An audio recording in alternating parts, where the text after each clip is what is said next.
Cuba tekan kalkulator, dapat 1 tak? Yes. Anything. Apa-apa kuasa kosong, jawapan 1 ya guys. 30 hari, 30 soalan matematik bersama Cikgu Debbie. Hari kedua.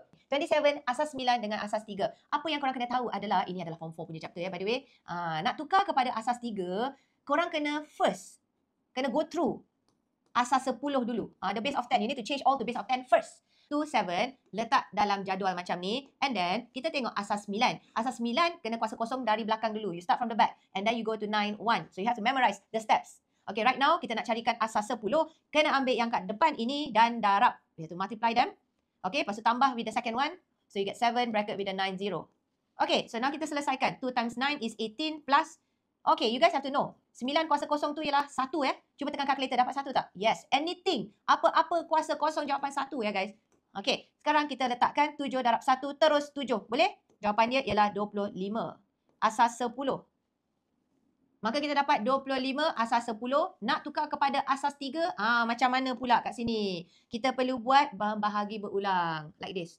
Okay, the bahagi saya terbalik a bit. So, you do like this. 25 divide by the 3. Because I want asas 3 kan? How to do this? You know zaman sekolah rendah, korang pernah belajar benda ni? Okay, 3 darab apa dapat 25 paling dekat? Ingat tak Sifir? 8, 24, dapat 1. Ini ialah apa? This is the baki. So, kamu letak yang 8 ni letak kat bawah dan baki letak kat tepi 1. Okay, and the next one. 8 boleh bagi dengan 3 lagi tak? Cuba, bagi 3 lagi.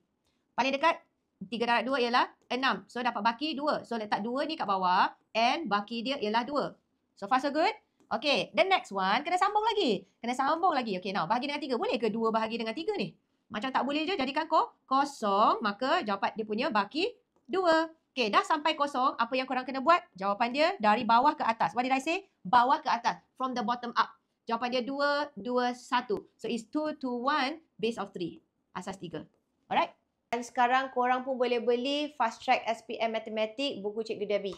Okay?